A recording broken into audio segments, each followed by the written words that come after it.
ঔপৰা বৰকুৰৰ পাৰত অৱস্থিত শ্ৰী শ্ৰী গোপাল ধাম ঔপৰা বৰকুৰৰ ৰূপালী জয়ন্তী বৰ্ষ আমি 4 দিনীয়া বৰ্ণাঢ্য কাৰ্যসূচীৰ আয়োজন কৰিছিলোঁ আৰু তাৰ লগত সংগতি ৰাখি অমৃত মাধুৰী নামৰ এখন স্মৃতিগ্ৰন্থ প্ৰকাশ কৰা হৈছে।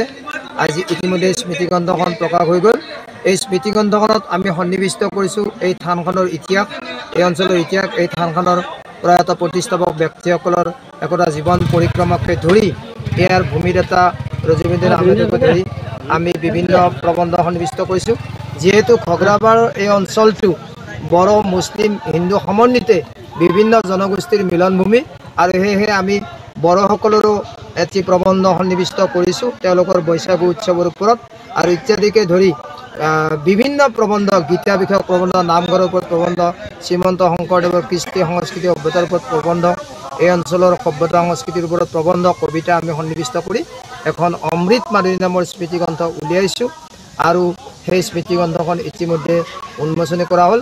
নিশ্চয় মই ভাবোঁ যে আহি থকা দিনত ঘগ্ৰাবাৰ অঞ্চলৰ কাৰণে, উত্তৰ বাগমাৰা অঞ্চলৰ কাৰণে এই অমৃত মাধুৰী স্মৃতিগ্ৰন্থখন এখন দলিল ৰূপে পৰিগণিত হ'ব, কিয়নো যে এই স্মৃতিগ্ৰন্থখনত প্ৰায় 29টা অনুষ্ঠান প্ৰতিষ্ঠানৰ ফটোকে ধৰি গ্ৰুপ ফটো কেইবাকে ধৰি আমি প্ৰায় 280টা ফটো সন্নিৱিষ্ট কৰিছোঁ আৰু নিশ্চয় আহি থকা দিনত এই অনুষ্ঠানটোৰ প্ৰসাৰ আৰু প্ৰচাৰ বৃদ্ধিত এই ফটোত সন্নিৱিষ্ট কৰা ব্যক্তিবিলাকে নিশ্চয় আগবাঢ়ি আহিব আৰু আমি এই চৰকাৰে অসম চৰকাৰৰ ওচৰত আহ্বান জনাইছোঁ যে ঘগ্ৰাবাৰ অঞ্চলৰ ভিতৰত এইখন এখন শ্ৰী গোপাল ধাম ঔপৰা বৰকুৰৰ এইবেলি 27 সংখ্যক বৰ্ষৰ আমাৰ মাঘীয়া উৎসৱ।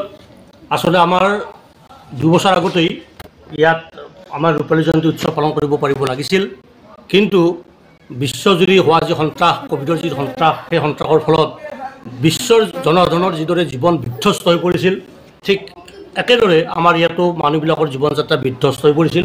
কিন্তু যাক কি নহওক, এতিয়া কৰোণা মহামাৰীৰ সেই ভয়ানক ৰূপো নাই আৰু মানুহবিলাকে আমাৰ ভক্তপ্ৰাণ ৰাইজে আমাৰ বহুদিনীয়া যিটো আশা, যিটো আকাংক্ষা যে আমি ইয়াত ৰূপালী জয়ন্তী বহুত আটক ধুনীয়াকৈ পাতিম, বৰ্ণিল কাৰ্যসূচীৰে পাতিম, সমাজৰ বিভিন্ন স্তৰৰ জাতি, বৰ্ণ, ধৰ্ম, ভাষা মানে নিৰ্বিশেষে আবাল বৃদ্ধ বনিতা সকলোৱে সমন্বয়ৰ হেতুৰে বান্ধ খাই ইয়াত আমি ৰূপালী জয়ন্তী উৎসৱ পালন কৰিম। ইতিমধ্যে যে আমাৰ 2য় দিন, প্ৰথম যোৱাকালিৰ দিনো আমাৰ প্ৰায় 27গৰাকী মানুহৰ দ্বাৰা আমি পতাকা উত্তোলন কৰাইছোঁ।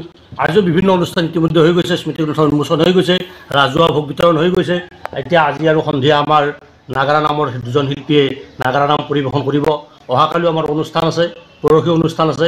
আমি সকলোকে এই আপোনালোকৰ নিউজ চেনেলটোৰ জৰিয়তে সমূহ ভক্তপ্ৰাণ ৰাইজৰ উপস্থিতি, সুগঠনমূলক দিহা পৰামৰ্শ আমি কামনা কৰিছোঁ আৰু আমি আপোনালোকৰ নিউজ চেনেলটোকো আমাৰ এই উৎসৱ পৰিচালনা সমিতিৰ তৰফৰ পৰা আন্তৰিক অভিনন্দন জনাইছোঁ।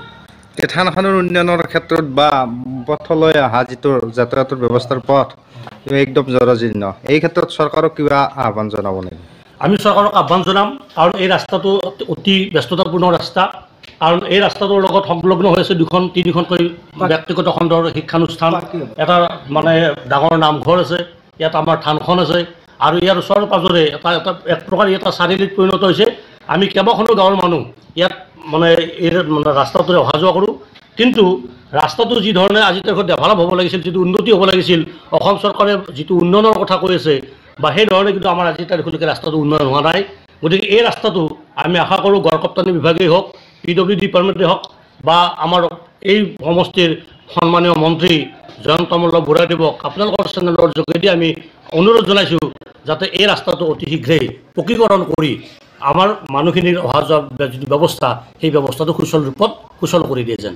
তাৰোপৰি ইয়াত আৰু এটা কথা আমাৰ ইয়াত সংলগ্ন আছে যে আমাৰ এতিয়া ইয়াত বহু মানুহ বাৰিষা কালত কৃত্ৰিম বানত আক্ৰান্ত হৈছে, কৃত্ৰিম বানত ডুবিছে, বহু মানুহৰ ঘৰ দুৱাৰ তল গৈছে, মানুহ জীৱ জন্তুৰ জীৱনলৈকে বিভীষিকা নামি আহিছে। গতিকে এই ৰাস্তাটো পকীকৰণ হোৱাৰ লগতে ৰাস্তাটোৰ লগত কৃত্ৰিম বানৰ পানীখিনি যাতে ঘগ্ৰাজানত পেলোৱাৰ ব্যৱস্থা এটা কৰিব পাৰি, তাৰ বাবেও আমি চৰকাৰক এই মঞ্চৰ পৰাই দাবী জনাইছোঁ। থানখনৰ উন্নয়নৰ ক্ষেত্ৰত কিবা ক'ব নেকি? থানখনৰ উন্নয়ন আমি কৰিব লাগিব। আমি চৰকাৰৰ পৰা আশা কৰোঁ, যিহেতু চৰকাৰে বিভিন্ন নামঘৰ বা অন্যান্য অনুষ্ঠানবিলাকত চৰকাৰে বিভিন্ন ধৰণৰ আঁচনি দিছে, পইচা পাতি দিছে, ডেভেলপমেণ্টৰ কাৰণে তেওঁলোকে অহোপুৰুষাৰ্থ কৰিছে। আমি আশা কৰোঁ আমাৰ এই থানখনৰো